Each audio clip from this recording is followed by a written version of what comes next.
Christmas ಹಬ್ಬ ಸಂತೋಷದ ಹಬ್ಬ. ಸಾಮಾನ್ಯ ಮನುಷ್ಯರಂತೆ ಜನಿಸಿದ ಯೇಸು ಕ್ರಿಸ್ತನು ದೇವಮಾನವರಾಗಿದ್ದಾರೆ ಎಂದು ಬಿಷಪ್ ಡಾಕ್ಟರ್ ಕೆ ಸತೀಶ್ ಹೇಳಿದರು.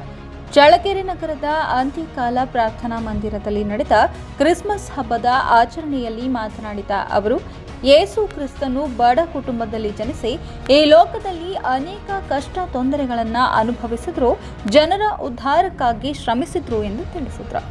ಪಾಪದ ನಿವಾರಣೆಗೆ ಯಜ್ಞದ ಕುರಿಯಂತೆ ಯೇಸು ಪ್ರಭು ಈ ಲೋಕಕ್ಕೆ ಬಂದರು. ಸುಮಾರು 2000 ವರ್ಷಗಳ ಹಿಂದೆ ಬೆತ್ಲೆಹೆಮ್ ನಗರದಲ್ಲಿ ಹಸುವಿನ ದನದ ಕೊಟ್ಟಿಗೆಯಲ್ಲಿ ಸಾಮಾನ್ಯನಾಗಿ ಜನಿಸಿದ ಯೇಸು ತನ್ನ ಸರಳ ಜೀವನದ ಮೂಲಕ ಜಗತ್ತಿಗೆ ಪ್ರೀತಿ, ಕ್ಷಮೆ ಮತ್ತು ನೆಮ್ಮದಿಯ ಸಂದೇಶವನ್ನು ನೀಡಿದರು ಎಂದು ಹೇಳಿದರು. ಕ್ರಿಸ್ತರ ಪವಿತ್ರ ಗ್ರಂಥಗಳಲ್ಲಿ ದೇವರು ದ್ವೇಷ ಮತ್ತು ವೈಷಮ್ಯದ ಮಾತುಗಳನ್ನು ಎಂದಿಗೂ ಸಾರಿಲ್ಲ. ಮನುಷ್ಯನು ಕ್ಷಮಿಸುವ ಗುಣವನ್ನ ಮೈಗೂಡಿಸಿಕೊಳ್ಳಬೇಕು ಎಂದು ಬೋಧಿಸಲಾಗಿದೆ ಎಂದು ಬಿಷಪ್ ಡಾಕ್ಟರ್ ಕೆ ಸತೀಶ್ ಹೇಳಿದರು. ಮಾನವ ಕುಲಕ್ಕೆ ಮನುಷ್ಯತ್ವದ ಪಾಠ ಹೇಳಿ ಕತ್ತಲಿನಿಂದ ಬೆಳಕಿನತ್ತ ಕರೆದುಕೊಂಡು ಹೋದ ಹೆಗ್ಗಳಿಕೆ ಯೇಸು ಕ್ರಿಸ್ತನಿಗೆ ಸಲ್ಲುತ್ತದೆ ಎಂದು ಅವರು ಹೇಳಿದರು. ಈ ಸಂದರ್ಭದಲ್ಲಿ ಕ್ರಿಸ್ಮಸ್ ಹಬ್ಬವನ್ನ ಸಡಗರ ಮತ್ತು ಸಂಭ್ರಮದಿಂದ ಆಚರಿಸಲಾಯಿತು. ವರದಿ ಹರೀಶ್, ಚಿತ್ರದುರ್ಗ.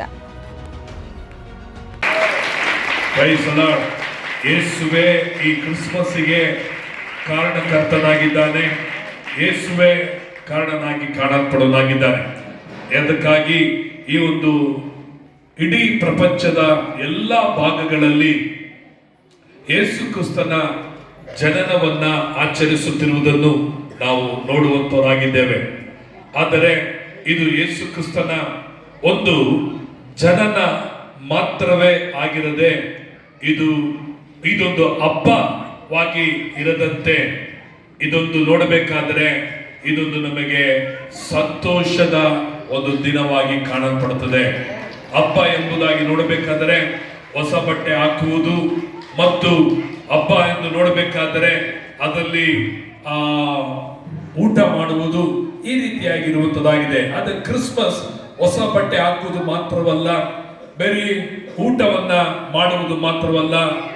ಕ್ರಿಸ್ಮಸ್ ಅಂದ್ರೇನೆ ಎಲ್ಲರಿಗೂ ಸಂತೋಷದ ಒಂದು ಹಬ್ಬವಾಗಿ ಕಾಣಲ್ಪಡುವಂತದ್ದಾಗಿದೆ.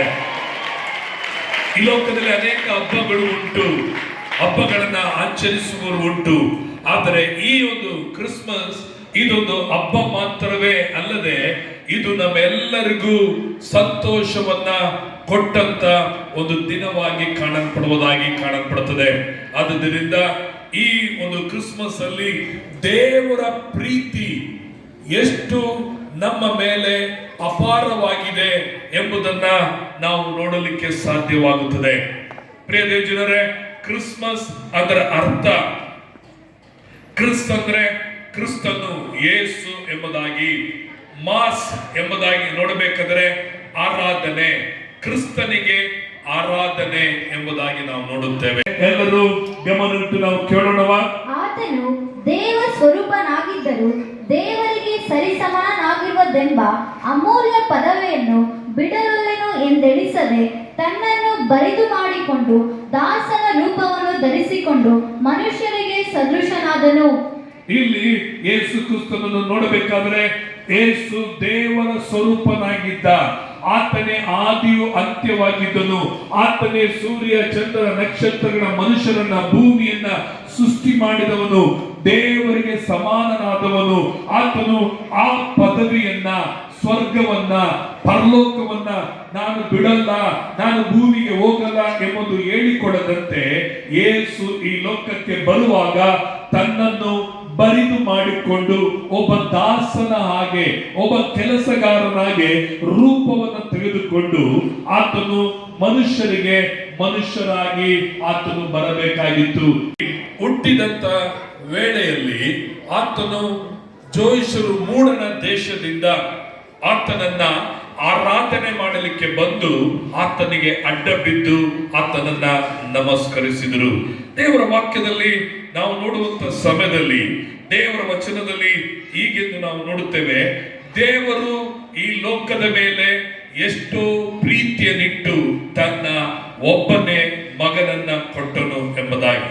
ಹಾಗಾದರೆ ದೇವರು ಎಂಬುದಾಗಿ ನಾವು ನೋಡಬೇಕಾದ್ರೆ ನಾವು ದೇವರನ್ನು ಪ್ರೀತಿಸುವವರಲ್ಲ, ದೇವರು ನಮ್ಮನ್ನ ಪ್ರೀತಿಸುವನಾಗಿದ್ದಾನೆ. ದೇವರು ನಮ್ಮನ್ನ ಪ್ರೀತಿಸಿದ ನಿಮಿತ್ತವಾಗಿ ತನ್ನ ಒಬ್ಬನೇ ಮಗನಾದ ಯೇಸುವನ್ನ ಈ ಲೋಕಕ್ಕೆ ಆತನು ಕಳಿಸಿಕೊಟ್ಟನು. ಪ್ರೇರೆ, ಯೇಸು ದೇವದೂತರಿಗೆ ಮತ್ತು ನೀತಿವಂತರಿಗೆ, ನ್ಯಾಯವಂತವರಿಗೆ ಅಥವಾ ಶಾಸ್ತ್ರಗಳನ್ನ ಕೈಗೊಂಡವರಿಗಾಗಿ ಯೇಸು ಬರಲಿಲ್ಲ. ಮತ್ತು ಆತನು ಸ್ವರ್ಗದಲ್ಲಿ ದೇವದೂತರೊಂದಿಗೆ ಆತನು ಅಲ್ಲಿ ಇರಲಿಲ್ಲ.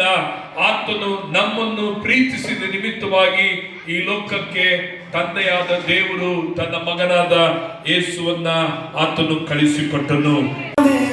ಸೃಷ್ಟಿಕರ್ತ ಇಟ್ಟ ಪ್ರೀತಿ ನನ್ನ ನಿನ್ನ ರಕ್ಷಣೆಗೆ ತನ್ನ ಪ್ರಾಣ ಕೊಟ್ಟ. ಎಲ್ಲರೂ ಕೈ ಚಪ್ಪಳೆ ತಟ್ಟೋಣ.